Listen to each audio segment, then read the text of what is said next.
government, we must guard against the acquisition of unwarranted influence, whether sought or unsoughly by the military industry complex. Yang artinya adalah dalam lembaga-lembaga pemerintah kita harus waspada terhadap pengaruh yang tidak semestinya, baik yang disengaja maupun tidak, dari kompleks industri militer. Ini adalah sebuah peringatan dari Presiden Amerika Serikat pada tahun 1961 tentang bahayanya military industry complex yang bisa berpengaruh dalam politik Amerika Serikat ya.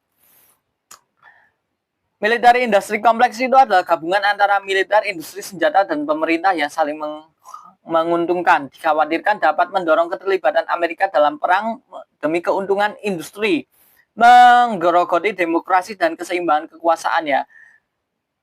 Dalam pidato Dwight D. Eisenhower sebelumnya juga menyarankan agar rakyat tetap waspada terhadap kekuasaan yang terlalu besar, menekankan pentingnya riset ilmiah tapi harus dikendalikan secara etis dan tidak hanya dikendalikan oleh militer. Kemudian meminta rakyat dan pemimpin menjaga keseimbangan antara keamanan dan kebebasan. Oke ya, kita akan masuk ke part ketiga ya.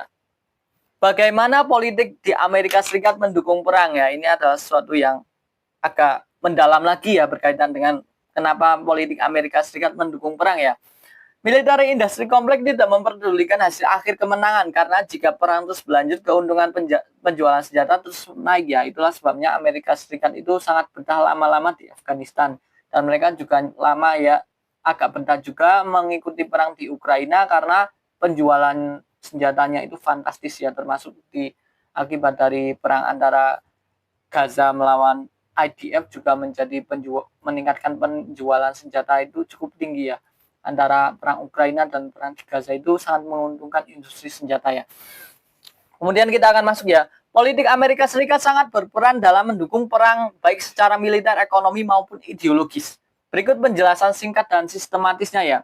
Peran Kongres dan Presiden. Presiden sebagai Commander in Chief, Presiden bisa mengirim pasukan tanpa deklarasi perang resmi. Kongres berwenang menyetujui pendanaan perang dan secara formal menyatakan perang. Dalam praktiknya banyak perang tidak dinyatakan secara resmi, tapi tetap dijalankan lewat mandat seperti Authorization for Use Military Force (AUMF). Dukungan partai politik ya. Selain dari dukungan Kongres dan Presiden, perang juga didukung oleh partai politik ya. Di partai politik itu ada yang namanya Demokrat dan Republik yang setiap kampanye ingin mengakhiri perang, tapi ketika mereka menjabat, mereka tetap melanjutkan perang ya. Salah satunya adalah perang Vietnam, perang Irak, dan lain-lainnya ya. Tapi di sisi lain ya, akibat dari perang-perang ini di dalam tubuh